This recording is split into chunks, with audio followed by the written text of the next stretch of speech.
Soy Teresita Ramelini, la directora de la Escuela de Psicología, y me ha correspondido este enorme honor de acompañar la presentación del libro Mujeres de las Fronteras, Subjetividad, Migración y Trabajo Doméstico, de la doctora Roxana Hidalgo Cirinach.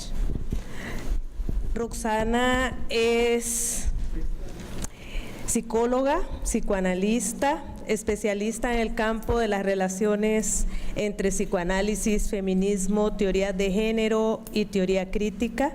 Es profesora catedrática de la Escuela de Psicología de la Universidad de Costa Rica, investigadora del Instituto de Investigaciones Sociales, directora del doctorado en Estudios de la Sociedad y la Cultura. Roxana es autora de varias publicaciones, entre ellas La Medea de Eurípides, hacia un psicoanálisis de la agresión femenina y la autonomía, Feminidad, Migración y Trabajo Doméstico en Costa Rica, entre la servidumbre y la resistencia, La mujer como sujeto de deseo, ensayos desde el psicoanálisis y el feminismo, y varias obras más. Hoy nos entrega su más reciente producción. Quiero agradecer acá la organización del evento por parte del Instituto de Investigaciones Sociales, doña Carmen Camaño, la directora, la presencia de todas y todos ustedes y, por supuesto, quienes nos acompañan en esta mesa hoy.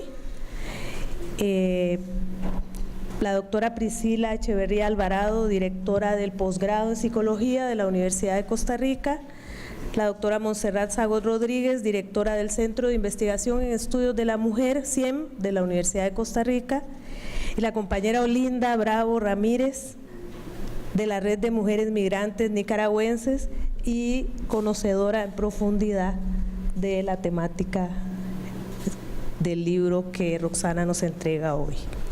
Le voy a pasar la palabra a la doctora Priscila Echeverría, luego hablará la doctora Montserrat Zagot, después doña Olinda Bravo y por último escucharemos a la autora, doña Roxana Hidalgo. Les pediría que tendrán aproximadamente unos 15 minutos. Priscila me dijo que no le pasara muchos papelitos, pero aquí estaremos tratando de compartir sus experiencias y sus vivencias en torno al libro en 15 minutos, que yo sé que es muy poquito, pero se hace lo que se puede. Priscila. Hacía que en primer lugar quiero agradecer la invitación que me hiciera Roxana.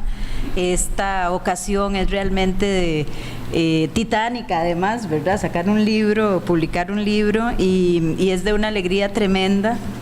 Realmente te felicito muchísimo y felicito muchísimo a Olinda, también a Olinda Bravo por la publicación de este libro, que en realidad es un libro que se hace conjuntamente. Muchas felicitaciones.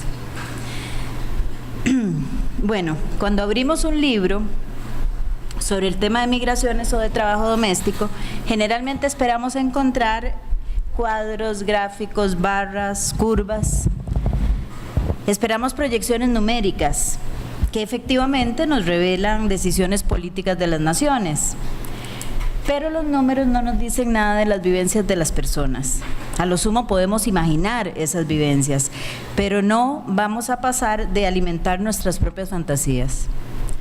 Esto no es un libro de números, no es un libro sobre sujetos promedio inexistentes. No presenta estadísticas que nos permitan mantenernos a distancia de la realidad cotidiana de las personas a las que hacen referencia. El término subjetividad en el título promete un derrotero otro y un punto de partida y de llegada distinto, y efectivamente lo logra. La autora parte de la historia personal de Carla, María, Lola, Dora, Olga, Melba, Teresa, Lorena, Lucía, Ana, Zoila, Rosa, Lourdes y Marina.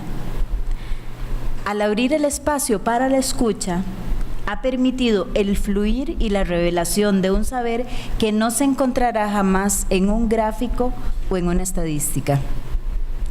Y es que lo novedoso que nos presenta la autora es el montaje de un agenciamiento metodológico que articula las tradiciones latinoamericanas de investigación participativa y el psicoanálisis, y con ello nos demuestra que una disciplina científica social que no elimine las experiencias, los temores, los pesares, las fantasías y los sueños de las personas es posible. Este agenciamiento se logra también con la producción teórica. De la mano de la narrativa de las participantes, se vuelve a dialogar con los hallazgos de otros y otras autoras, de otros contextos y realidades, pero que se preguntan también por este fenómeno de los sujetos migrantes en el contexto neoliberal. El campo de los cuidados de los otros es un retorno global que tiene ahora su propia denominación. Son las cadenas globales o transnacionales de cuidado. Con este agenciamiento se logra entender que el drama que se escenifica en estas cadenas transnacionales de cuidado tiene un vínculo con el gran momento colonizador, con su producción de sujetos subalternos y sujetos ideales. Sujetos blancos frente a la negritud de los colonizados, sujetos varones frente a la condición femenina minusvalorizada. La cuestión de la pureza de la sangre se articula con los fenotipos y tenemos que admitir que el mundo colonizado aún nos determina con sus reacciones xenófobas. El trabajo del cuidado de la vida es uno de los puntos donde se oculta y se deja traslucir al mismo tiempo la continuidad entre la globalización que implicó la colonización y la globalización que propone el capitalismo altamente desarrollado.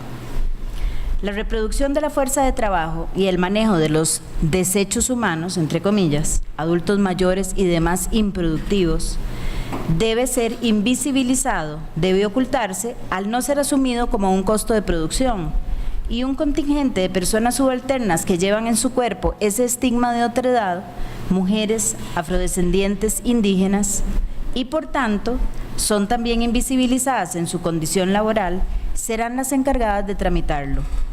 Estas condiciones que habitan los márgenes de las sociedades y que son producto de políticas concretas son analizadas en esta investigación con sus efectos en nuestro país. La excepcionalidad del trabajo doméstico en Costa Rica es puesto en la lupa en cuanto a las consecuencias que ha tenido en la vida de las migrantes empleadas, sus empleadores y empleadoras y sus familias. Esta metodología utilizada, en la que se da la palabra a estas mujeres, permite acercarse a los efectos traumáticos de estos movimientos sociales y económicos.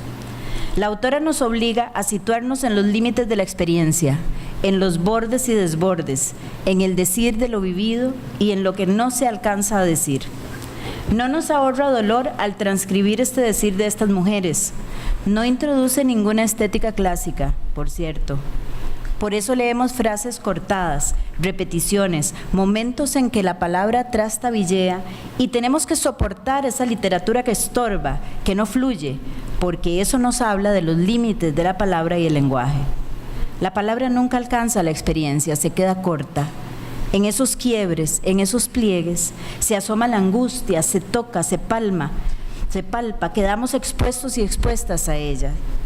Este libro abre sus páginas manchadas de lo traumático de la migración, de los duelos nunca posibles de ser efectuados, de unos hijos e hijas dejados atrás, a los que se extraña cada minuto, porque son unos hijos e hijas a los que se espera volver a ver, quizás el año entrante, quizás dentro de 2 años cuando me den la cédula de residencia.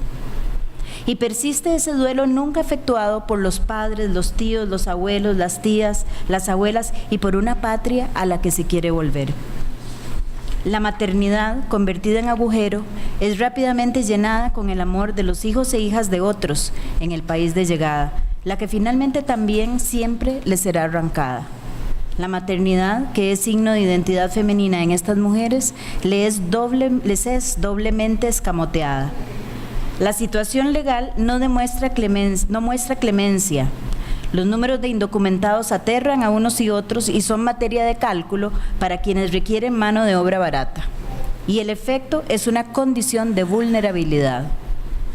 Lamentablemente, la posición de vulnerabilidad puede generar mucha agresión. Una de las revelaciones más impactantes de esta investigación es cómo la condición de excepcionalidad del trabajo doméstico ha legitimado una explotación del trabajo que es caldo cultivo para la agresión. Las pacíficas y pacíficos costarricenses empleadores son capaces de mostrar su miseria más profunda revestida de aires de superioridad. Si nos quedaba alguna consideración idealizante del costarricense, se los aseguro que con la lectura de este libro se va a desplomar. Valgan estos ejemplos. María pone la renuncia en una casa en la que la explotaban sin compasión. El último día de trabajo, la señora de la casa le gritó: ustedes las nicas son unas vagas, son unas sinvergüenzas y se roban todo. Vienen aquí muertas de hambre. Todas las nicas son iguales, son unas ineptas. Te voy a echar migración para que te saquen de este país. Lola se comió un pancake de la casa. La empleadora aprovecha para decirle que no le va a pagar ese día. Melba, que el día anterior se había ausentado con permiso de la empleadora, no había logrado limpiar el piso del comedor. El cuñado de la empleadora se sienta a comer y Melba le solicita que se pase a comer al comedor grande para limpiar ella el piso de ese recinto. Hija de puta, nica sinvergüenza, no viniste ayer y todavía te atrasás en el trabajo. Todas son unas hijas de puta sinvergüenzas. A pesar del dolor que nos causa todo lo que el libro nos revela de nosotros y nosotras mismas, de nuestro tiempo, de nuestra historia y nuestro cómodo estar frente a esto que se llama servicio doméstico, su publicación, sin embargo, puede ser un lazo que nos sujete a un compromiso, que sea solidario de este espacio que se abrió con su escritura y que fue la ocasión para que las participantes se apropiaran de un saber sobre sí mismas y sobre los mundos y las políticas, sobre las diferencias y su constitución, y que las empujaron a crear diferentes formas de resistencia. Gracias.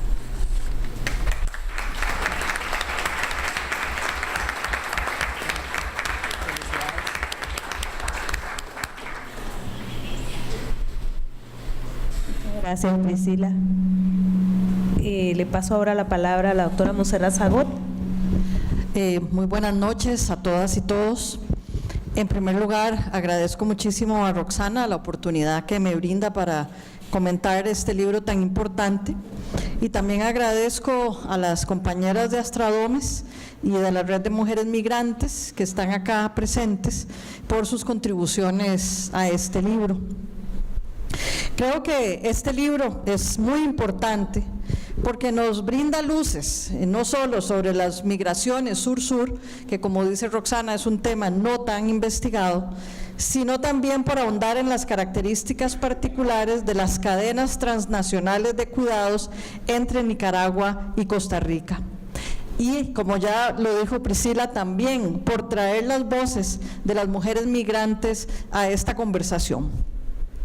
Y yo creo que el asunto de la migración no es solo importante, ¿verdad?, porque dadas las complejidades de las relaciones transfronterizas, en el caso particular de Costa Rica y Nicaragua, sino también porque pone al centro las historias de las mujeres migrantes y sus experiencias, tanto de dominación y violencia, pero también de resistencia. Es decir, Roxana nos permite adentrarnos en las prácticas de feminización de la supervivencia por medio de las prácticas y experiencias de las mujeres migrantes nicaragüenses que se suman justamente a estas cadenas transnacionales de cuidados. Si bien hay ya estudios que analizan el histórico papel de las mujeres en el desarrollo de estrategias de sobrevivencia, las voces de las mujeres participantes en esta investigación son de gran importancia para poder entender las particularidades de las mujeres migrantes y además en el contexto costarricense. Y lo anterior porque la temática de las migraciones adiciona una serie de elementos a las ya complejas relaciones de las mujeres con sus familias y con sus estrategias de supervivencia. Esto porque el debate sobre las migraciones siempre está cruzado de metáforas. La más usual es la de olas de migrantes inundando y hasta contaminando a los países receptores y consumiendo los servicios públicos. Estas imágenes, estas metáforas son usualmente líquidas, asociadas a la fuerza hidráulica. es decir, a fuerzas desatadas de la naturaleza que se salen del control de los gobiernos. Estas nociones que resultan atractivas para los sectores conservadores, ya que la metáfora de las inundaciones es muy poderosa y puede ser usada como el justificante para demandar duras medidas de control que incluso pueden llegar a la represión. Junto con la metáfora de la inundación, también se produce un proceso de etiquetamiento de las y los migrantes, en particular de las mujeres pobres como la otra, según lo expresa Roxana en su texto. Pero también se etiqueta a las mujeres migrantes como lo peligroso y muchas veces como lo contaminante. Estas imágenes cargadas de estereotipos negativos, muchas veces asociadas a las enfermedades, a las malas hierbas o incluso a lo animal, contribuyen a que las discusiones sobre la migración se polaricen y refuerzan la demanda de ciertos sectores para que se tomen medidas fuertes y restrictivas con el fin de evitar los males sociales que se asocian a la supuesta llegada de inmigrantes. En ese sentido, más que figuras retóricas, estas metáforas, que las podemos ver en lo que expresaron las mujeres, producen y ayudan a sostener una percepción social muy negativa de las y los migrantes y de su papel en las sociedades que lo reciben. Y esto queda muy retratado en el libro de Roxana y yo le agradezco por eso. Justamente para seguir quitando, ya lo hemos quitado varias veces, el velo de lo que es la sociedad costarricense y su supuesta compasión y aceptación de la gente que llega de fuera. Sin embargo, como ya sabemos, diversos estudios muestran que la fuerza de trabajo aportada por las y los migrantes es clave para la inserción de Costa Rica, no solo en la economía internacional, sino para lo más importante, para las actividades de reproducción de la vida. Además, como muestra el libro que hoy se presenta, los estilos de vida de las clases medias y altas de nuestro país son posibles gracias a la transferencia de servicios asociados con el rol tradicional de las esposas, es decir, el cuidado de niños y niñas, el trabajo doméstico, el cuidado de ancianos y ancianas y personas enfermas. Transferencias que se producen de las trabajadoras domésticas migrantes a las familias que contratan sus servicios. Hoy en día, aunque todavía los países más ricos dependen de la fuerza de trabajo agrícola e industrial de los más pobres, también hay una tendencia a la extracción de algo mucho más difícil de medir: el trabajo de cuidado de otros y otras, es decir, de las tareas que reproducen la vida. En ese sentido, las mujeres migrantes y sobre todo las mujeres más pobres, las mujeres de color, las mujeres racializadas, que mayoritariamente van al país receptor a realizar trabajo emocional o trabajo reproductivo, no solamente traen consigo su fuerza de trabajo, sino también su capacidad de cuidado, de dar afecto y de atender a otras y otros. Algunas autoras, como Bárbara Ehrenreich, citada por Roxana, analizando esta situación, plantean que al parecer el mundo más privilegiado se está quedando corto en recursos emocionales y que entonces tienen que recurrir a las regiones más pobres del mundo para conseguir insumos frescos en términos de esos recursos emocionales. Así, las estadísticas, no en el libro de Roxana, en otros textos, muestran altísimos números de mujeres en movimiento, típicamente de los países más pobres a los de más recursos, llevando consigo, además de su fuerza de trabajo, como ya dije, sus capacidades para el cuidado y para la atención de otras y otros, como un recurso poco apreciado tradicionalmente, pero que les permitirá conseguir empleo en el país receptor. Y aunque las estadísticas nos indican que mayoritariamente las mujeres migrantes van a irse a trabajo de cuidado, es entonces que podemos decir, y lo plantea el libro de Roxana, que el amor, al igual que los recursos emocionales, se extrae de los países del sur o de aquellos países que tienen políticos y es trasladado de esta forma, como una forma extractivista más, hacia los países más privilegiados. Estos recursos terminan siendo disfrutados entonces en los países más ricos, y a esto una autora que también cita a Roxana, Arlie Hochschild, le ha llamado el drenaje del cuidado. Y entonces el drenaje del cuidado es drenado de los países del sur hacia los países más ricos. Ahora, esto ya es un aporte mío, pero quisiera incluirlo aquí, Roxana no lo plantea, ¿Por qué se da esta transferencia, además de cuidados? O sea, ¿por qué además del extractivismo tradicional, de la fuerza de trabajo, de los recursos, de los minerales, también se da la extracción del amor y del cuidado? ¿Por qué se produce un déficit de cuidados en los países con más recursos? Y la respuesta a estas preguntas no es sencilla, pero yo creo que se puede apuntar al menos 4 causas importantes. En primer lugar, la incorporación creciente de las mujeres a la fuerza de trabajo pagada como resultado de mayor educación, profesionalización y también de mayores necesidades económicas de las familias. Por esa razón, se necesitan, cuando las mujeres entran masivamente al mercado de trabajo, otras mujeres para hacer el trabajo emocional y reproductivo, que justamente es el trabajo que no se puede dejar de hacer porque es el que permite la reproducción cotidiana. Otro elemento importante que tiene que ver con la economía mundial son las crecientes desigualdades entre países, la concentración de riqueza en pocas manos en los mismos países, y eso crea serias condiciones de vulnerabilidad y exclusión social que expulsan a muchas mujeres hacia la migración. Otro elemento tiene que ver con el deterioro de los servicios sociales en todos los países como resultado de las políticas neoliberales de la disminución del gasto público, lo que ha generado una gran falta de servicios de guardería, de atención para personas con discapacidad, personas enfermas, ancianas, etcétera. De esta forma, las mujeres, en particular las más pobres y vulnerables, compensan con su trabajo emocional y reproductivo en buena parte los servicios ya no prestados por el Estado. Por otra parte, y esto es importante también de decirlo, la poca participación de los hombres en el trabajo doméstico y las tareas de cuidado.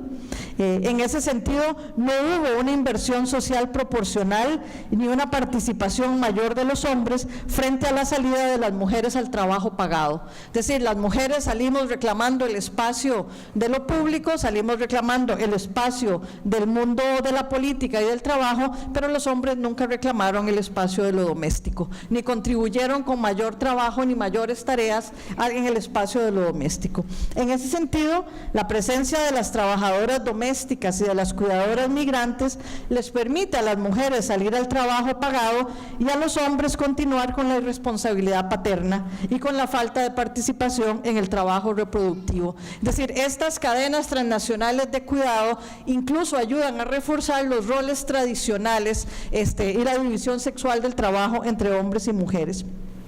Asimismo, las mujeres, sobre todo las más pobres, asumen sobre sus hombros los recortes en la inversión social y compensan de manera directa todos los servicios no prestados por los estados o la mala calidad de estos servicios con más trabajo doméstico y con más trabajo emocional. Yo creo que esto es importante tenerlo en cuenta. Aunque se habla mucho de la dependencia de los países pobres de los ricos y la gigantesca deuda externa muchas veces se usa para simbolizar esa dependencia, la verdad es que en este caso existe una dependencia que opera en sentido contrario. Y es una dependencia de una naturaleza casi íntima, diría Hochschild, también citada por Roxana. Algunas autoras plantean que esta dependencia de alguna manera se asemeja a la relación tradicional entre los sexos. Es decir, los países más ricos asumen el rol del jefe tradicional de la familia, bien cuidado y atendido, incapaz de cocinar, de lavar o incluso de encontrar su ropa interior, y por su parte, los países del sur asumen el rol de la mujer dentro de la familia tradicional, paciente, cuidadora, postergada, dedicada y la gran mayoría de las veces invisible. Eso es lo que pasa con las trabajadoras domésticas y cuidadoras en los países. Entonces, en ese sentido, como lo expresa Roxana, así las mujeres se encuentran sometidas, y con más razón las migrantes que se dedican a las tareas de cuidado, a un lugar de subordinación que no solo está legal y políticamente estructurado, sino también globalmente determinado, en esa relación desigual entre países con más recursos y países más pobres, y las prácticas extractivistas hasta del amor, del cuidado y de los servicios emocionales. Ahora bien, para ir finalizando, la parte que más me gustó del libro es aquella en la que Roxana nos muestra la construcción de nuevos espacios por parte de estas mujeres, la parte en que nos muestra las voces de estas mujeres. Es decir, estas son mujeres que llegan a entregar sus servicios emocionales, a brindar servicios de cuidado, muchas veces habiendo dejado a sus propios hijos y a sus propias familias. No son entonces estas mujeres el ejemplo de los roles femeninos tradicionales, son mujeres rupturistas, con identidades múltiples, son sujetos nómades ubicados en los bordes entre lo propio y lo extranjero, entre la feminidad y la masculinidad. Son mujeres en constante transformación, con experiencias identitarias heterogéneas y plurales que no pueden encerrarse en patrones rígidos de género. Como lo afirma el texto, son mujeres que construyen espacios entre medio, espacios transnacionales, llenos de continuidades con la vida en su país, pero también llenos de rupturas. Ahora bien, a pesar de estas nuevas construcciones, de estas rupturas con las normas tradicionales de género, a mí siempre me queda un dolor muy grande después de la lectura de este texto. Y es que estos procesos de globalización y transfronterización que abren nuevas formas de ser y de estar para las mujeres son al fin y al cabo, desde mi punto de vista, esto no lo dice Roxana, poderosos espejismos que siguen oprimiendo y explotando a muchas mujeres, aparentando la existencia de nuevas opciones cuando en realidad son muy parecidas a las de siempre. Porque lo que no ocurre ni aquí ni allá es la posibilidad de una vida verdaderamente buena para estas mujeres, sin desposesión, sin violencia y sin convertir hasta el amor en una mercadería transable. Muchas gracias.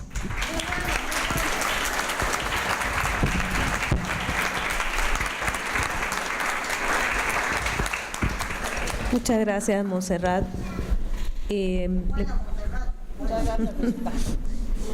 Le paso la palabra a Olinda.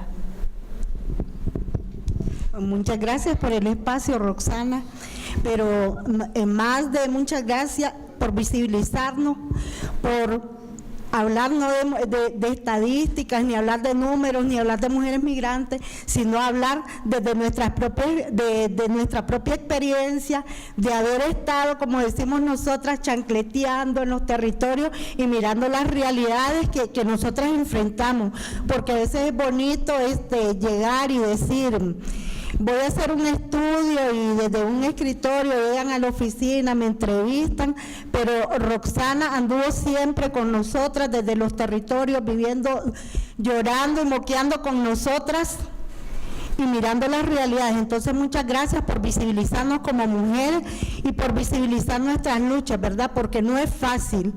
Cuando llegamos a este país no es fácil llegar a un país extraño, venir con ese espejismo que dice Montserrat, de que venimos a un país donde todo es pura vida.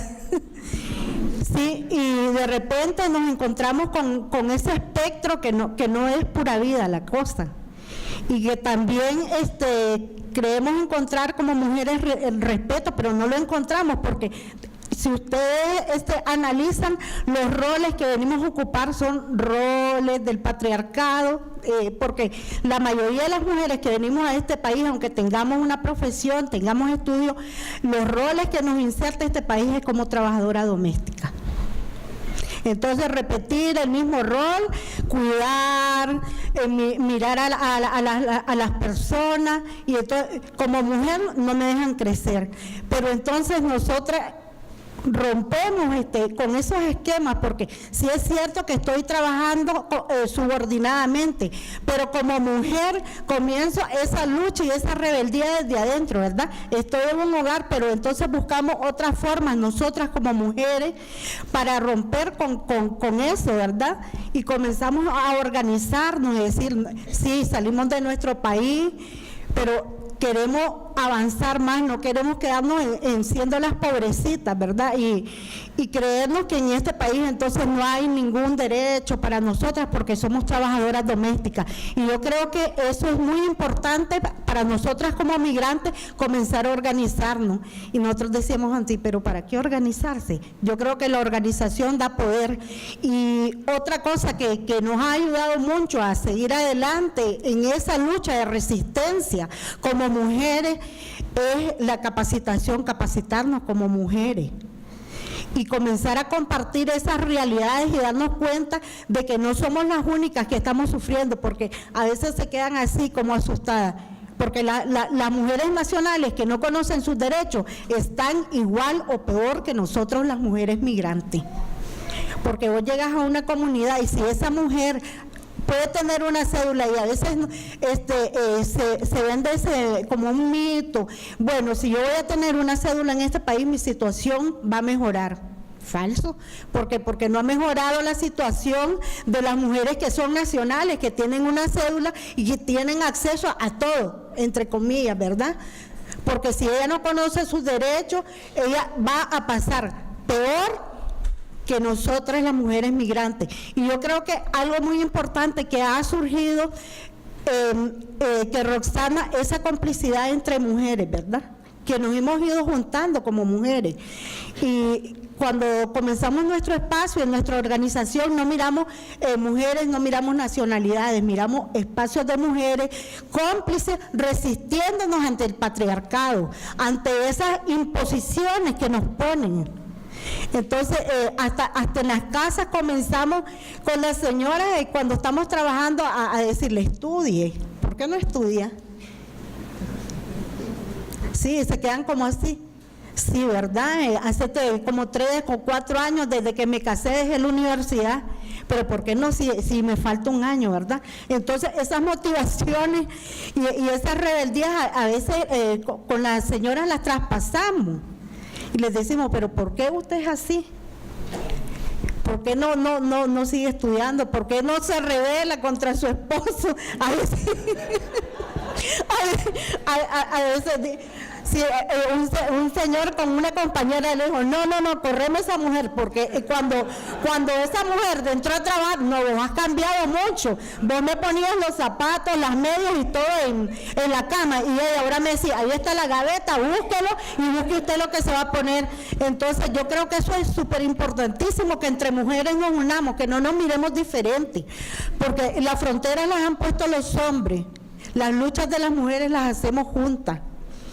Y entonces, para mí es súper emocionante de que sepan todas esas historias, porque a veces dicen, se vinieron porque quisieron.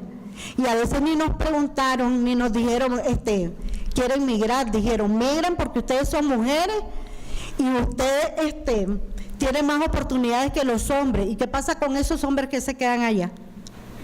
Entonces dicen, ay, pobrecito, se quedó con todos los chavalos y la mujer bandida se fue. Hasta eso, ¿verdad? Tras que no nos piden ni nos preguntan si queremos migrar o no, nos culpabilizan y entonces los señores son los héroes porque se quedaron cuidando de los hijos y nosotros somos las malas, ¿verdad? Y entonces comienzan esas relaciones a meterle a los chavalos que los hemos abandonado. Y nosotras comenzamos aquí también con nuestros corazones de pollo. Sí, porque entonces ese vacío que nos han metido en la cabeza que para ser mujer hay que ser buena madre, entonces comenzamos a trasladar esas maternidades a los hijos que no son de nosotras.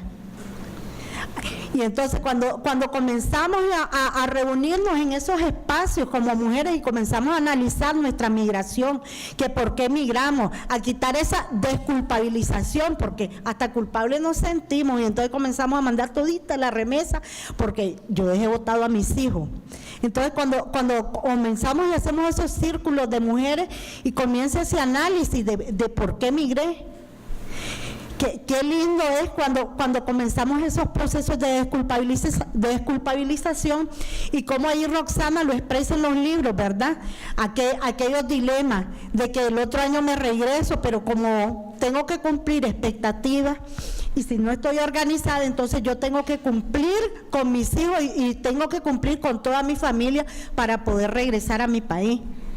Pero importante, ¿verdad? No quedarme encerrada en una casa, sino buscar esos espacios organizativos como mujer y cambiar, ¿verdad? Y hacer un punto como lo hizo la Rosita, ¿verdad? En la defensa de nuestros derechos. Porque al comienzo nosotros decíamos, pasaporte vencido, un país que no es mío. No. ¿De dónde voy a tener derechos yo? ¿De dónde los voy a sacar? Pero con Rosita y todo hemos conocido y él comenzó a decir, no, ustedes tienen que pelear, ustedes tienen que defender sus derechos, y cómo hemos ido posicionando, y cómo Rosita también ha ido posicionando todo lo que es la temática de las trabajadoras domésticas. Ahora podemos marchar el 25 de noviembre, antes nos daba horror. Ahora podemos reclamar y decir, mire, yo no estoy pidiendo nada de que no esté legislado en el país. Y qué bonito que las mujeres han ido aprendiendo eso, ¿verdad? Porque antes se quedaban calladas, las despedían. Hoy no, ellas saben que en este país hay legislaciones, que hay convenios que ellos han aprobado y que se tienen que cumplir, que nosotros no exigimos nada que ellos no hayan ratificado, que hayan firmado. Mis derechos son derechos humanos, y los derechos humanos son irrenunciables aquí y en la Conchinchina, donde yo esté, siempre voy a tener derechos humanos. Entonces, hemos ido formando a las mujeres en esos conceptos de que no piensen que en este país no podemos reclamar, sí podemos reclamar, y irnos posicionando como mujeres, ir tomando esos espacios feministas, que antes decían, uy, feminismo, y no, ni quiera Dios, hacían las cruces, y sí, decían, no, nosotros no, mire, nosotros queremos una organización, pero esa organización feminista no, y hacían las cruces, el demonio. Y qué bonito cómo, conforme las capacitaciones y cómo hemos ido entrando en el tema del feminismo, se mira la otra cara, ¿verdad? Que no es de que, que no nos juntemos con los hombres, no, que cómo desde el feminismo, cómo podemos compartir espacios con respeto. Entonces, nuestra organización se ha declarado feminista, y ahora ya no hacemos las cruces, ¿verdad? Porque lo que no se conoce es lo que se estigmatiza, que es lo que ha pasado con todito lo que es la migración de las mujeres nicaragüenses. Entonces, cuando llegamos a este país, que venimos a quitar marido, que somos sinvergüenza y un montón de cosas, pero en las comunidades nos peleábamos. Ticos y nicas no nos podíamos ver, pero cuando comenzamos a compartir con ese costarricense, comenzamos a compartir en la misma comunidad, a mirar que tenemos las mismas exclusiones que tenemos nosotras, las tienen ellos, y nos juntamos para buscar soluciones, entonces comienza a cambiar la realidad. A mí me da risa con los grupos de integración que tiene migración. Integración, están bajando a donde están las comunidades, saben lo que está pasando, saben que compartimos, ¿no? Dicen, hay que hacen cualquier cosa para la integración, pero la integración es eso, compartir nuestras experiencias, nuestras necesidades, nuestras luchas, juntarnos conjuntamente y pedir cuentas, ¿verdad? Entonces, a veces sí, comienzan a estigmatizar los barrios, como con Carpio. Me acuerdo que nos decían a Rosita y a mí, ¿y ustedes van a Carpio? ¿Te acuerdas, Rosita? Y dice, sí, vamos a Carpio.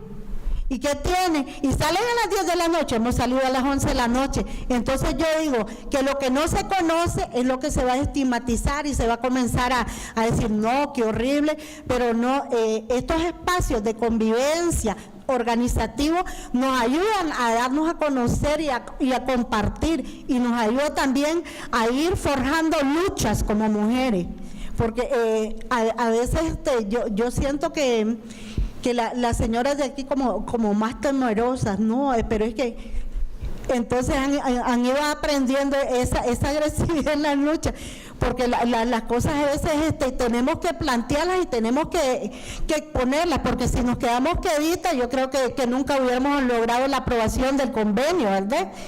O cuando nos fuimos a la asamblea a ponerle y la diputada decía, pero ¿quién me va a cuidar a mis hijos? Sí. ¿quién me cuida a mis hijos? ¿Cómo se les ocurre que van a trabajar estas mujeres 8 horas? Y entonces yo creo que sí, todos esos procesos organizativos que hemos venido teniendo, organizándonos como mujeres migrantes, hemos logrado estar en este espacio, hemos logrado visibilizar las luchas, hemos logrado que nos conozcan, que no es cierto que nosotras somos de hierro, también sufrimos y tenemos nuestras tristezas, pero por medio del libro se van a dar cuenta de cómo, de todas esas luchas, cómo las visibiliza y cómo Roxana compartió con nosotros desde los territorios. No fue desde un escritorio y llegarnos a grabar, sino que nosotros nos hicimos partícipes de todas esas luchas, y entonces yo creo que eso le dio más elementos a Roxana para sensibilizarse con nosotras las mujeres migrantes. Gracias.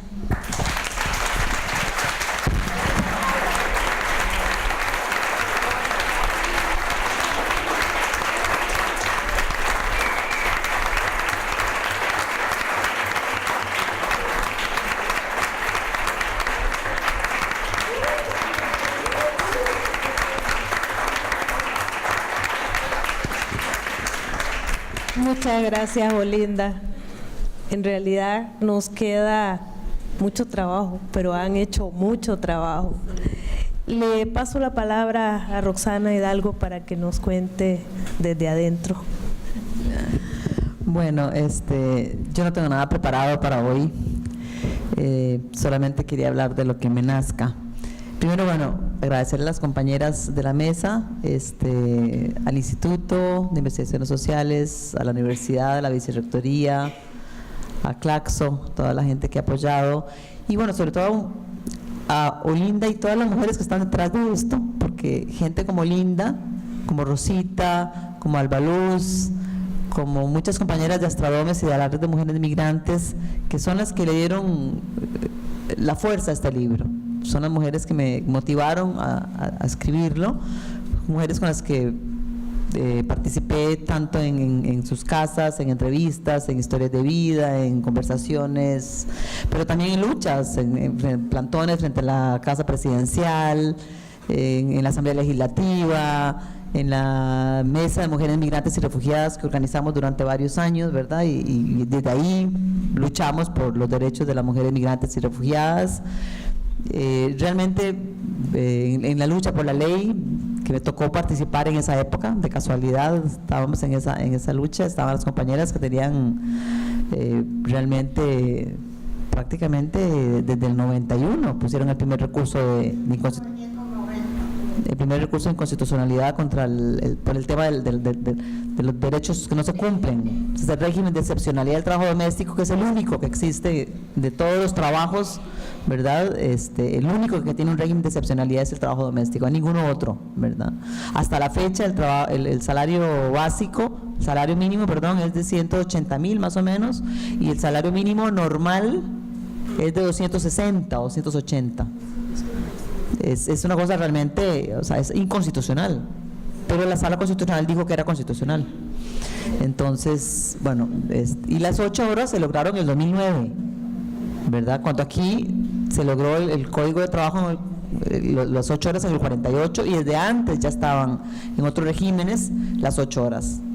Pero aquí fue hasta el 2009 para las trabajadoras domésticas. Antes de eso eran 12 horas diarias, más 4 horas de acordar, o sea, con una relación jerárquica eran 16 horas diarias. Estamos hablando que eran jornadas laborales del doble, no de 48 horas, sino de 96 horas semanales. Puertas adentro implicaba de lunes a sábado todo el día, y salían el domingo a mediodía a veces, ¿verdad? O salían el sábado y regresaban el domingo en la noche.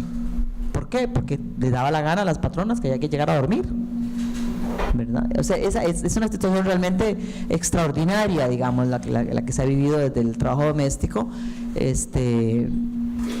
un aislamiento, una violencia, ¿verdad? Que en las narraciones de ellas, yo trabajé mucho con las narraciones de ellas, traté mucho como de transcribimos prácticamente todo, lo grabamos y lo transcribimos. Entonces el texto al principio es como un poco más teórico, más contextual, un poco, digamos, lo que plantea Montse, ¿verdad? Como ese contexto tan violento, digamos, de las cadenas transnacionales de cuidado y de los procesos de exclusión y de y de expulsión social, digamos, que algunas autoras llaman el genocidio patriarcal y capitalista, ¿verdad? O sea, cómo se está expulsando grandes cantidades de población a que no tengan recursos lo mínimo para sobrevivir. Digo, lo tenemos clarísimo con los migrantes que van de aquí al norte, ahora con el tema del tren de la muerte y todos estos niños y adultos que migran y mueren en el camino, o quedan mutilados. Y hay albergues para los migrantes mutilados, hay albergues en toda América Central. Es impresionante, están hechos solamente para los mutilados que se suben al tren de la muerte y se caen, o los botan las maras, por ejemplo, ¿verdad? Y bueno, por supuesto el tema de los sirios, ¿verdad? Que migran por el Mediterráneo y se ahogan en el camino. Ese es un genocidio, ¿verdad? Que se está dando y del que no se habla. Eso no es un genocidio, eso es, qué lástima, ¿verdad? Es ayuda humanitaria, hay que darles ayuda humanitaria. Después de que expulsamos a los países, los explotamos, les sacamos los recursos naturales, o una guerra como la de Irak también, ¿verdad? Que destrozó el país de forma brutal. Ahora sí, démosles ayuda humanitaria, ¿verdad? En realidad son negocios. Entonces digamos que esa es un poco la realidad del contexto social, y luego está la parte de las narraciones de ellas, ¿verdad? De los propios textos de ellas, sus relatos. Como decía Priscila, en muchos momentos quebrados, difíciles, ¿verdad? Relatos de mucho dolor, de mucho sufrimiento. O sea, dejar a los hijos, hay algunas autoras que dicen, bueno, pero es que es una forma de vida. Dice, está bien, ni modo, les tocó, hay que emigrar, y aquí que migran de Nicaragua a Costa Rica. Imagínense las migraciones no sé, de Indonesia a Italia o a Estados Unidos, que pueden viajar a su país cada 10 años, si es que acaso pueden viajar, cada 12 años, ¿verdad? O sea, y por supuesto no compartieron la crianza de los hijos. Entonces algunas autoras dicen, bueno, es que eso puede ser otra alternativa de maternidad, no sé. O sea, si a mí alguien me dice, aquí está mi hija, Nessa, que yo tengo que irme de este país y que tal vez pueda volver a verla en 4 años, yo no sé, ¿verdad? Si esa es una maternidad que yo quisiera. Es realmente lo que estas compañeras vivieron, y además fueron violentadas porque no podían viajar porque las tenían amenazadas, que si viajaban les quitaban la residencia, ¿verdad? Había una especie de amnistía. Entonces tienen que quedarse 4 años, 3 o 4 años sin ver a su familia. Niños de 1 año, 2 años, 4 años, 5 años, no las pudieron ver por el tema de la residencia. ¿Cuál es el problema? Que fueran de vacaciones, 1 semana, 15 días a ver a sus hijos. No. Si van, les quitamos el derecho a residencia. Entonces fueron 4 años en que prácticamente todas las que yo entrevisté me contaron que fue así. 4 años sin ver a sus hijos. Eso es realmente de un nivel de crueldad, ¿verdad? Que es bueno, no hay palabras. Y bueno, después de eso, por dicha, por lo menos han podido viajar mucho más a menudo, 1 vez al año, varias veces, qué sé yo. Pero bueno, que quede claro, muchas, o sea, estas mujeres no lo hicieron. Es contradictorio porque la gente dice, lo hacen voluntariamente, y yo no sé, ¿verdad? Si hay una parte voluntaria, obviamente uno elige y coge el tren o el bus y sale, pero ¿qué tan voluntario fue? ¿Qué tanto la situación económica y también de género? Porque todas también vienen de relaciones de género violentas, prácticamente todas, no todas. Aquí hay una compañera que no, que está aquí presente, que viajó con su compañero y que vive una relación muy sana y muy linda, pero la mayoría no fue así. Salieron huyendo de relaciones violentas, de hombres que, bueno, estamos hablando de un país que venía de una revolución que fue abortada, y un proceso neoliberal que expulsó a un montón de gente, y hombres que son socializados para ser proveedores y quedan sin la posibilidad de ser proveedores. ¿Qué les queda? ¿Qué queda de esa masculinidad? Esa masculinidad queda destrozada. Entonces estos hombres se vuelven alcohólicos, agresores, inestables, y bueno, eso fue lo que vieron estas compañeras, estos hombres destrozados por un sistema económico, ¿verdad? Y les toca venir acá y además ser, como decía Olinda, las culpables, mamás abandónicas, las que roban maridos, ¿verdad?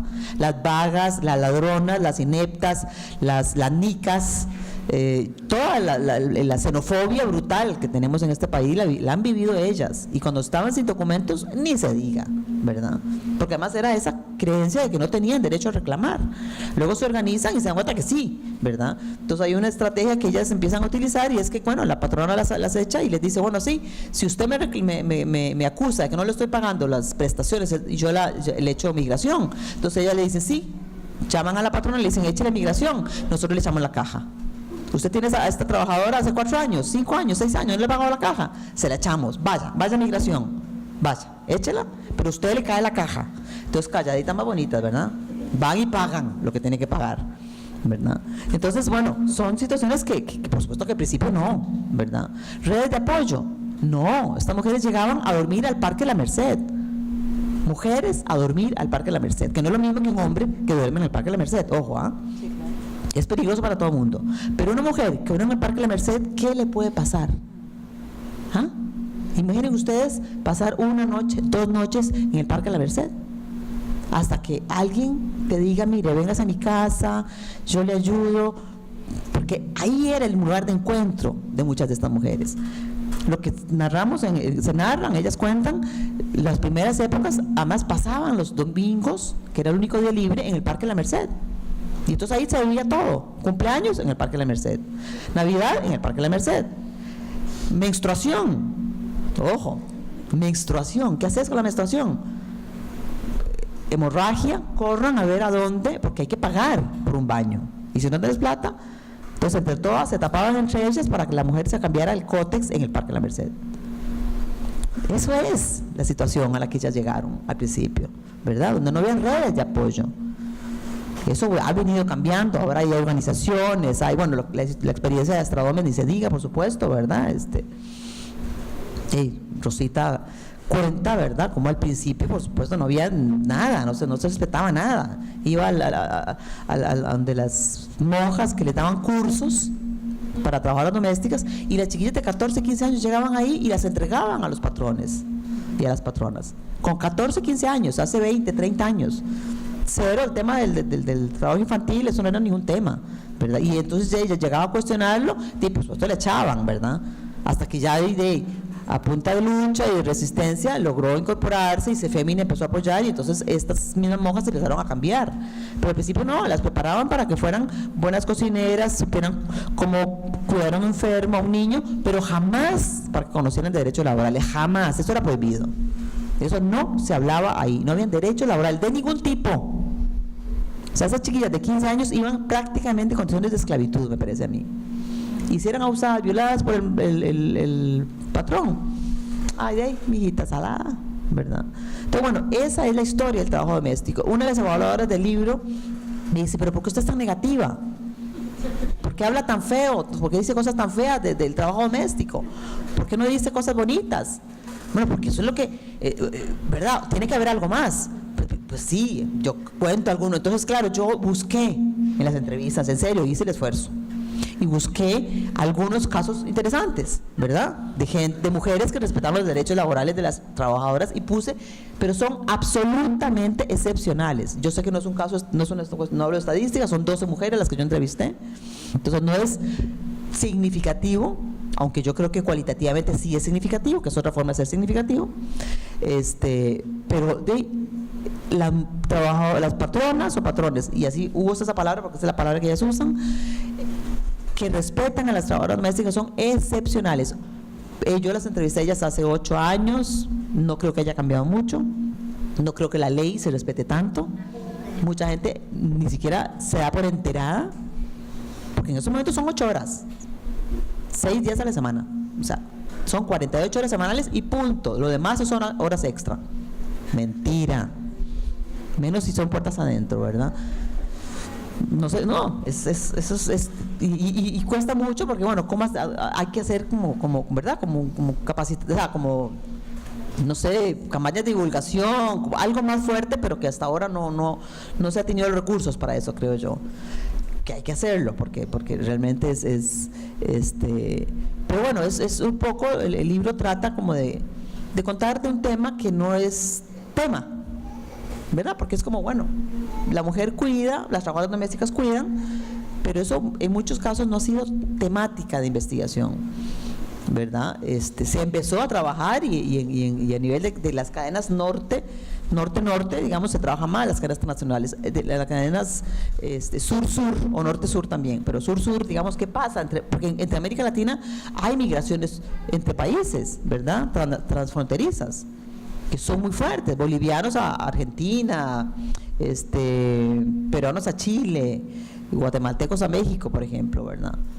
Esas migraciones casi no se hablan y son tan fuertes como las otras, ¿verdad? Como las de los latinoamericanos que se van a Estados Unidos o las de los asiáticos que se van a Europa. Entonces, bueno, es un poco trabajar con eso y sobre todo creo que lo más valioso del libro para mí son los testimonios de ellas, que están ahí puestos. Yo los puse así textuales, ¿verdad? No cambié, puse mucho texto de ellas, y que me parece que equilibra un poco, por lo menos, ¿verdad? Obviamente, la que finalmente escogió los textos, cuáles ponía y cuáles no, fui yo, ¿verdad? Ellas participaron leyendo parte de los trabajos a ver qué les parecía, ¿verdad? Pero al final la que eligió esas partes fui yo. Pero los textos son de ellas, las narraciones son de ellas, y bueno, este libro habla sobre todo de las experiencias laborales de ellas, de toda esta indiscriminación que se construye en las familias, ¿verdad? De sos mi hijita, sos como mi hija, sos como de la familia, sos como, pero que en realidad es una falacia, porque en el momento que hay una crisis la echan sin ningún derecho laboral, y también no es falacia, son vínculos afectivos que están ahí, ¿verdad? Pero bueno, es una contradicción. Y ahorita estoy escribiendo un libro sobre las luchas, sobre la historia de Astradomes y de la red de mujeres migrantes, y creo que bueno, esa es la segunda parte de esta experiencia, porque me pareció muy importante poder contar también cómo cada una de estas organizaciones, y también voy a contar la lucha de la compañera Alba Luz en la Carpio, ¿verdad?, que ha sido parte de ellas, pero también desde la Carpio ha luchado por su propia comunidad, digamos, desde otro lugar. Ese es el texto que estoy escribiendo ahorita, y bueno, ahí se los dejo, ¿verdad? A mí me cambió mucho la visión del tema del cuidado, es tomar conciencia de la importancia que tiene el tema del cuidado, de la importancia que tiene saber que dejar los zapatos tirados, ¿verdad?, para que otra lo recoja, es un detalle de muchos, digamos. O sea, ese tema que decía Montserrat, o sea, el cuidado lo hacemos nosotros como casi automático, y los hombres, no sé, cuando yo vivía fuera del país, me acuerdo que estaba casada y mi marido entraba y dejaba los zapatos en un lugar, la maleta en otro, la suéter en otro, y yo iba recogiendo las cosas, y yo decía, pero porque por lo menos dejarlo en un solo lugar, ¿verdad? Déjelo, vea, usted entra y se quitó todo, si quiere se quita hasta los calzoncillos, ¿verdad?, y los deja en ese sillón, y ya. Pero no, ¿verdad? Era como entrar como y bueno, luego por supuesto pleito total hasta que ya no deja tirado las cosas, a ver qué hace usted con sus zapatos y con sus carajadas, ¿verdad? Pero al principio era eso, ¿verdad? Y fue, ¿por qué? Porque fue socializado así, con 8 mujeres hermanas que le hacían todo, ¿verdad? Lo único que no le hacían era limpiarlo cuando iba al baño, eso no, pero todo lo demás se lo hacían, ¿verdad? Entonces, bueno, es ese mundo el que hay que cambiar, sí, porque, pero ¿por qué? Porque yo tengo que juntar los calzoncillos que el otro dejó tirados, o sea, no. Bueno, por ahí lo dejo.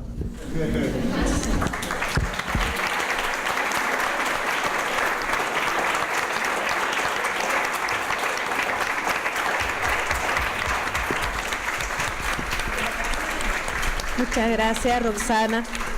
Bastante breve. Quería preguntarles, bueno, Roxana, y ¿cuál es tu nombre? Es que acá no puedo ver. Olinda, ok. Si han pensado en otros espacios, además de este académico, en el cual se pueda compartir el libro. Me parece que muchas veces, muchas investigaciones de las que hacemos, pues se quedan en esos espacios que de cierta manera son muy privilegiados, pero bueno, yo creo que hacer investigaciones como esta tenemos una responsabilidad ética y moral también. Muchas veces, pues, tanto que criticamos las prácticas extractivistas en la academia, pues nos quedamos en eso. Y me parece pues importante que no solo se queden esos espacios, ya que finalmente tocas temáticas que a muchas y a muchos pues tal vez no nos atraviesan el cuerpo, pero, digamos, a mí como migrante me pone a pensar, bueno, ¿qué ganamos? Es importante que se visualicen estos temas acá en la universidad, pero bueno, hay otro mundo fuera de esto, eso es una burbujita demasiado pequeña, hay otras mujeres que no tienen el acceso a llegar a eso, entonces bueno, ¿cómo llegar a compartirles eso? Porque al final son estas mujeres las que están viviendo en estas temáticas todos los días, en su cuerpo, en su sentir, entonces va por ahí. Agradecerle a las panelistas la exposición y sobre todo a Roxana con este libro porque con este libro se hace más divulgación de la situación de las trabajadoras domésticas, tanto migrantes, tenemos muchos problemas. Y sobre todo en cuanto a la divulgación, en algún momento esto ha ido cambiando paso a paso.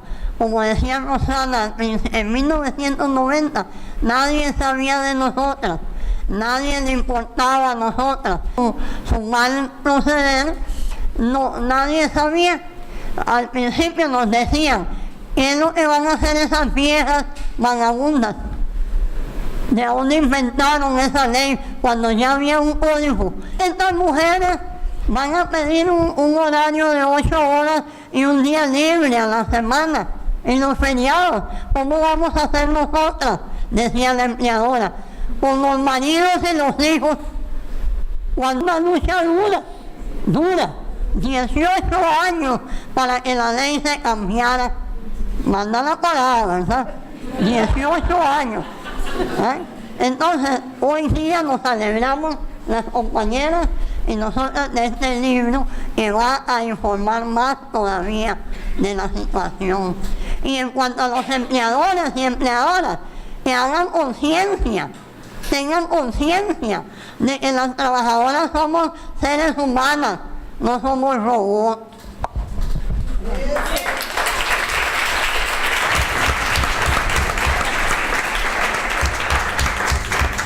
Gracias, Rosita. Dos estigmas muy fuertes, ¿verdad? Quería aprovechar el momento para agradecer la invitación que me hizo la doctora Roxana. Como buen nicaragüense, nosotros decimos, no decimos emoción, decimos, siento un torzón en la garganta de la emoción. Bueno, tres puntos que yo rescato de toda la ponencia. Me encanta mucho las partes donde no cubre con nada, la verdad desnuda. No hay una palabra que enmascare a la otra. Exactamente lo que las compañeras le contaron a Roxana, eso aparece en el libro y yo creo que es la mejor forma para ser entendible. La otra parte donde Olinda decía, nos estigmatizan, nos denigran, nos despedazan y somos las malas de la película. Yo ahí la siento, he dividido la idea en tres partes.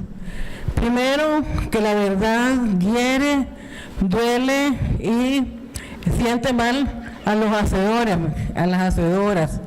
A las que están sufriendo la estigmatización, pues ya sabemos que duele más. Y esto nos conduce por otro camino a ser más fuertes. Esto es un camino difícil, pero al final logramos salir adelante y con las piedras que nos van tirando en el hueco que nos tienen, vamos utilizando los peldaños para salir a flote. Eso es algo muy importante. Por el otro lado, somos esos eternos caminantes. Cuando se menciona el tren, cuando se menciona otros medios de migrar hacia otros países. Las personas que van quedando en el desierto, en el río, en el tren, en las carreteras o antes de salir de su país. Por el otro lado, también somos esos centinelas. Y finalmente, somos las personas que sufrimos soledad. Eso yo lo tengo, el año pasado hice un trabajo que se llama Soy una mujer migrante, precisamente sobre ese tema, que muchas mujeres vienen a ganarse la vida, a ganarse el respeto, y muchas, no voy a decir que no, cuesta, pero lo hemos logrado. Desde nuestros puntos, desde nuestras otras trincheras también, yo lo digo, hemos logrado muchas cosas. Por ejemplo, Rosita, con el tema de las empleadas domésticas. ¿Y cuántas veces nosotros le enviábamos a Rosita personas que necesitaban de un trabajo? En la actualidad no ha cambiado mucho. Yo recientemente le conseguí trabajo a 2 personas que están residentes en el país y que trabajan de las 5 de la mañana y salen casi a las 9 de la noche, ganando 120.000 colones en una zona dentro del hospital, ¿verdad? Entonces, con esto yo siento que no es una verdad muy alejada de la realidad. No es de estar diciendo por estar diciendo las cosas feas, las cosas horribles, las cosas que nos hacen llorar. Más bien la que nos hacen y la que nos fortalece, porque de ahí aprendemos para ayudar a las demás. Yo agradezco mucho el haber sido invitada también, y desde mi otra trinchera yo tengo mucho que contarles como mujer migrante. Gracias. Buenas noches, Roxana Moral, investigadora del SIG de la UNED.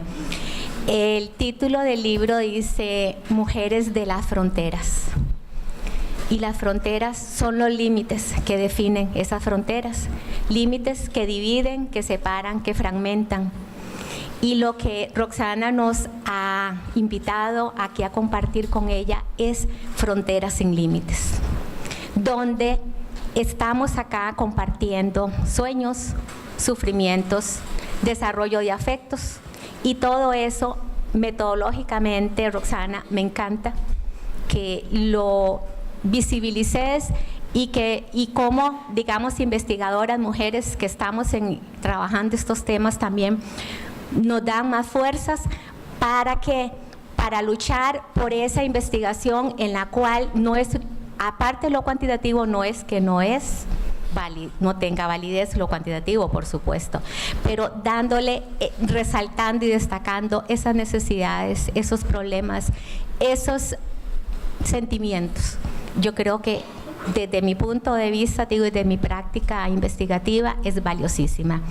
También decirles que las mujeres, bien han dicho acá, también tenemos divisiones, tenemos líneas también que nos separan, pero que si desarrollamos, como decía doña Olinda, esas organizaciones, esas redes, pero también redes en las cuales hombres y mujeres definitivamente ponen límites también. Y entonces allí es donde nosotras y hombres que están acá presentes también acompañándonos, solidarizándonos, y por supuesto que esas fronteras tratemos de derrumbar esos límites, pero también que tenemos que luchar, y creo que se está demostrando con un libro, pero que ese libro está lleno de testimonios, está lleno de historias de vida. Y solo para terminar, yo estoy en una investigación también en territorios transfronterizos y quiero compartirles el testimonio de una mujer hondureña que llegó hace muchos años acá, y ella se siente triplemente discriminada por ser mujer, por ser extranjera y por haberse casado con un nicaragüense. No ha podido conseguir sus papeles. Gracias. Bueno, lo que me ha encantado de este día, de esta reunión, es oír estas voces vivas, porque realmente el hecho de tenerlas a ustedes acá, luchadoras, incansables, es un honor para nosotras, y me alegra muchísimo que hayan venido, que hayan hablado, que haya hablado Linda, Rosita. Para mí es lo más valioso que se ha dado el día de hoy, tenerlas aquí, oírlas directamente. Como les decía también, esas voces están ahí en el libro. Yo realmente les digo, a mí me conmovió profundamente el poder leer esa narrativa. Yo les aseguro que no va a quedar piedra sobre piedra después de que este libro salga y se empiece a vender, porque es que es imposible no sentirse uno comprometido realmente con esta problemática, no solamente en esa condición de, entre comillas, el servicio doméstico, sino de los migrantes y las migrantes en general. Pues algunos y algunas hemos tenido la experiencia de la migración, sabemos y hemos vivido en carne propia también el rechazo, la xenofobia, pues por supuesto que una se identifica absolutamente de inmediato con la vivencia y la experiencia de estas mujeres, y eso también genera estas corrientes de solidaridad que se generan también permiten corrientes de organización, porque no solamente es leer, sino también comprometerse a luchar porque esta situación cambie desde nuestras casas, porque dejémonos de cuentos, desde nuestras casas, y también a nivel de legislación, de modificación de legislación y de todo lo que tiene que ver con nuestra concepción de la migración, de los migrantes y las migrantes. Bueno, dejo espacio para escuchar a las demás compañeras. Gracias. Priscila. Monse.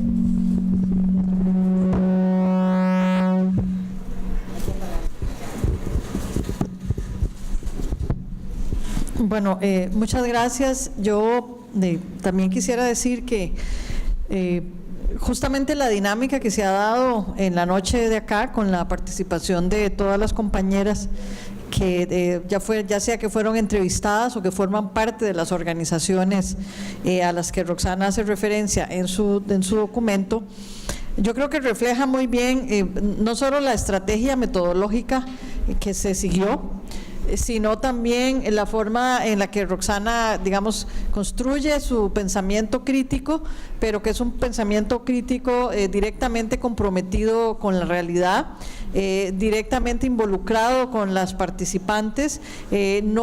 Roxana no estableció una distancia digamos, entre ella como investigadora y las compañeras que acá están, y yo creo que la presencia de ellas acá y sus voces así lo reflejan. Entonces, incluso en términos metodológicos y en términos de compromiso político y social, a mí me parece que el libro es un excelente ejemplo de cómo producir investigación crítica y comprometida desde la universidad. Y yo creo que respondiendo a tu pregunta, aunque el libro no es mío, no es de mi autoría, yo creo que el hecho de que las compañeras estén acá, de que Roxana tenga una relación directa con ellas, yo creo que evidentemente lo que se plantea allí va a ser llevado y trasladado a otros espacios y a otras discusiones en las propias organizaciones y en los propios puntos donde ellas tienen sus procesos de capacitación, etcétera. A mí me da la impresión de que eso es así, es como un proceso casi que natural, o sea, de la forma en la que Roxana lo ha construido. Yo creo que así será también la parte de los resultados y de la discusión de resultados. Entonces yo quiero hacerle ese reconocimiento también a Roxana, no solamente por el valor teórico y por los aportes y por recoger las voces, sino también por el valor metodológico del libro. Gracias a todos los participantes, y con la pregunta que nos hacía ella de que otros espacios, yo creo que este libro es como la punta de una mechita de dinamita. Sí, porque nosotros con este libro sí lo vamos a compartir y con las demás compañeras, pero sí también este libro tiene que llegar a esos espacios de toma de decisiones, a esos personajes que dicen que no pasa nada y con ese doble discurso de que todo está bien. Entonces yo creo que este libro también va a llegar a esas personas que a veces quieren adormecer al pueblo costarricense, hablando de fútbol, en los momentos más críticos que está la lucha de la minería y todo. Entonces comienzan a desviar los mensajes con fútbol o con otras cosas. Entonces este libro va a llegar a esas personas, y que para romper con ese doble discurso que tienen, que aquí en Costa Rica no pasa nada. Sí, en Costa Rica pasa, y no solo pasa con los migrantes, sino pasa también con sus habitantes, porque aquí dicen no, todo está pura vida, pero aquí las mismas personas nacionales están sufriendo exclusión, los discriminan, lo echan preso, hay agresión, hay un montón de cosas, y yo creo que este libro es la puntita esa para que explote y para que reflexionen ellos y dejen ya ese doble discurso de que aquí en Costa Rica no pasa nada. Sí, aquí en Costa Rica sí está pasando algo. Bueno, muchas gracias a todos los que han participado, las compañeras de la mesa. Realmente ha sido un espacio muy rico, muy cálido, también fuerte. Contar con la presencia de las compañeras con las que yo trabajé, de los diferentes espacios, ¿verdad? De Astradomes, de la Red de Mujeres, de la Carpio, o sea, realmente para mí ha sido muy importante. Yo creo que sí, por supuesto que me encantaría que podamos organizar una actividad en Astradomes, por ejemplo, para discutir o para compartir el libro. Yo sé que es un texto que no es para que se lo lean todo, digamos, pero sí para que lo ojeen, para que lo tengan, para que discutamos el tema. Igual creo que en la red también tenemos que organizar algo, en la Carpio tenemos que también organizar algo, me parece, en Alajuelita, donde trabaja también la gente de la red, en Upala de pronto podríamos organizar algo también, en la Asamblea Legislativa también podría discutirse un poco la temática, ¿verdad? Y se me ocurre, ¿verdad? Como Corrida Contreras, ¿verdad? Tal vez que ya pueda coordinar la mesa.